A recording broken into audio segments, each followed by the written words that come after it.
Hey, what's going on, guys? My name is Nick Abraham. I am the founder at Leadbird.io. We're a B2B lead gen agency. We serve over 100 clients and over 1 million cold emails every single month. And we probably have sent over, I would say, give or take 50 million cold emails over the lifetime of running all these agencies and doing all these side projects and ultimately running Leadbird and running campaigns for our clients. And today I want to speak about the number one KPI to track in your cold email campaigns and how you want to think about campaigns to drive success. And success is more leads and more appointments. So let's kind of talk about it, right?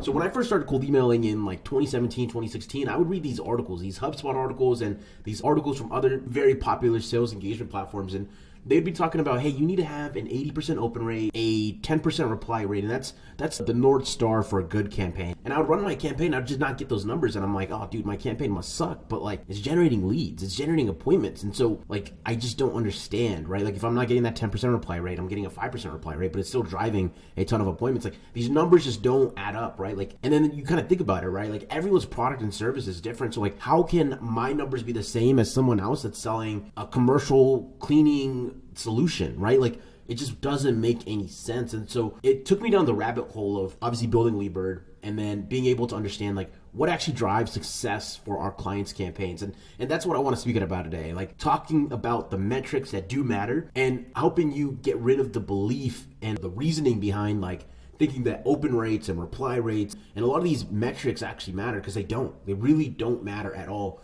If you want to drive success in your campaign, these are the things I'm looking at. Email to lead ratio or contact to lead ratio. So what is this? What is the email to lead ratio? That's probably the first time you heard it. It's a term that we built at Leadbird, and it's the amount of emails we have to send to generate a singular lead. And we also have the contact to lead ratio. It's kind of the reverse of it. How many people do I have to reach out to? Like, individual people do I have to reach out to generate you a singular lead? And this number, this email to lead ratio or the contact to lead ratio, these numbers are completely dependent on the product and service that you're selling and how strong your offer is. If you're selling a solution that people genuinely want, the market that you're selling to genuinely want, your email to lead ratio will be really low compared to someone who's selling something like web design, where there's a million of them out there. There's cheap ones, there's expensive ones, there's great ones, there's bad ones, but there's a million vendors out there just saying, I can build you a website. Your email to lead ratio is going to be way higher than someone like us, where we sell performance-based B2B lead gen on a pay-per-lead model. This number is completely dependent on your offer. And so there's two ways to kind of think about this, right? You want to run a couple campaigns and figure out what is your overall email to lead ratio across, let's say, 3 or 4 different campaigns where you're testing different industries and offers. This gives you your overall average. And then once you know your average, there's not many ways you could drive that average down unless you just completely reinvent your offer, right? And if you can't do that because of the operational complexity, your next step is, okay, if I know that for every 500 emails that I send out, I generate a singular lead, and my goal is to get 10 leads at the end of every single month, I need to build a system where I am sending 5,000 emails every single month so I can get my 10 leads. And that's how you think about scaling campaigns.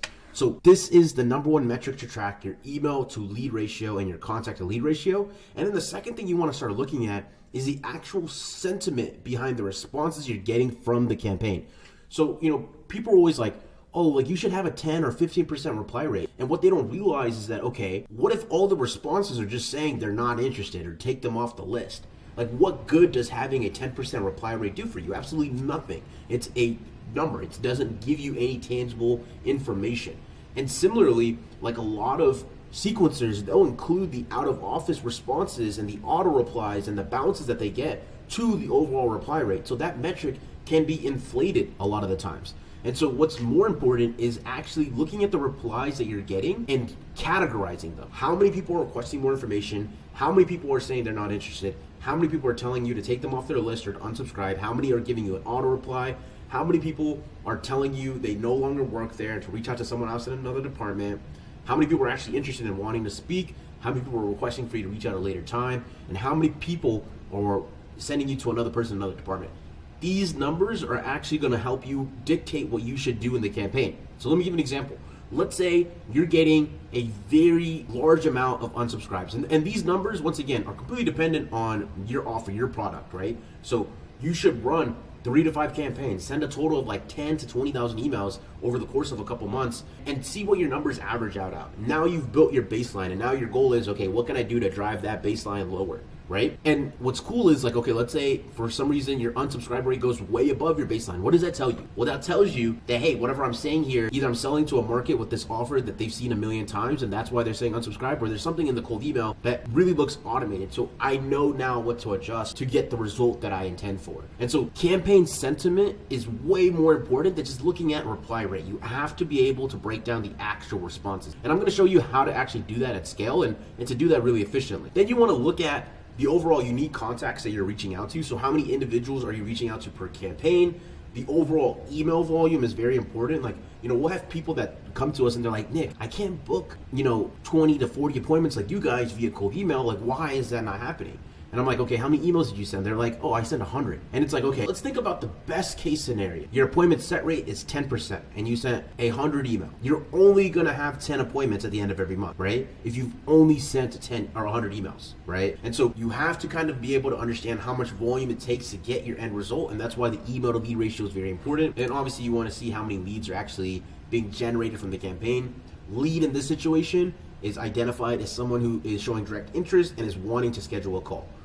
And so these are the metrics that you track and that you should benchmark against to be able to create better campaigns over time. Now let's talk about how to actually split test the campaign. So when you look at a campaign, there's a lot of people that'll say, hey, we need to split test the subject lines. We've even had people say we need to split test the color of the text in the actual cold email, and none of these things drive results. The only two things that drive results in a cold email campaign is the offer, which is also correlated to the campaign copy. The better your offer, the more you can write, and the better you can write in the actual copy, and the actual targeting, the people that you're reaching out to. And these are the only two things that you should be split testing when it comes to campaigns. Everything else is a useless metric and is not gonna really drive true performance campaign over campaign. The best way to split test this is to run one target, one industry per campaign, and to test offers and copy structures. And so the way I like to do this is a 2-step sequence. Right, so there's email 1, there's email 2. My email 2 is always going to be like a generic kind of just regular follow-up. But email 1, I'm going to run different variances of it. I'm going to run about 3 to 4 tests. Obviously don't force the test if you can't think of a better angle or a better offer or a better copy to use. But that's how you want to think about it. And then inside of Smartly, there's a feature called the A/B configuration, A/B split test configuration. And what you can do is distribute more emails to the variance that is working better according to the winning metric. So for us, it's obviously reply rate.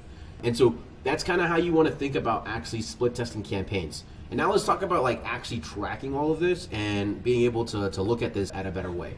So if you're technical, you should be pulling all of your smart lead campaign data straight into Airtable and then doing roll-ups inside of Airtable to be able to identify this data.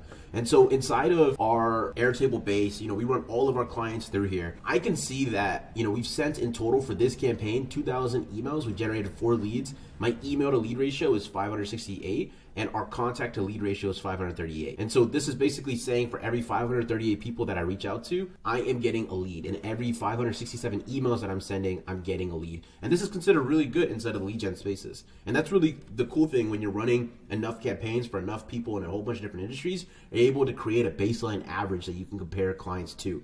So this is the way you want to go about actually tracking campaigns, is pushing it all into Airtable and then running the numbers off of there. And then when it comes to actually identifying like the campaign sentiment, when we do inbox management, we update the status of every lead according to the response that they give us. And then we just simply roll that up to see what is the amount of people that are just not interested, or the amount of people that are requesting more info, and then what's our conversion from that to a lead. And that's how you want to store your data and be able to identify, if the campaign is working well, and then being able to use this as a base mark. So like, this campaign email to lead ratio is 567. Let me scroll down and show you what our overall client average for like all the campaigns we ran for ourselves is. All right, so I actually don't know where to pull that number from. And somewhere in here, we have a huge Airtable with a ton of fields in there, so don't mind that. But basically, the main point I want to make is that there's not that many lead gen agencies that actually think like this, that think like us at LeadBird and understand actually how to drive performance in a campaign. And so don't work with another lead gen agency that isn't doing these type of things and are doing the things that they think is right because they read an article in 2017 telling them how to do it. You need people that can actually think on their own and innovate on their own and provide the actual expertise you need to drive a meaningful campaign. And guess what? We do that on complete performance. We only charge you per every lead that we generate. And we probably have more data than anybody in the industry when it comes to actually successful campaigns. So if you want to work with us, feel free to book a call, leadbird.io. We're the go-to lead gen vendor in the space, working with over 115 active clients. And this is the number one KPI to tracking your cold email campaigns and how we go about grading campaigns.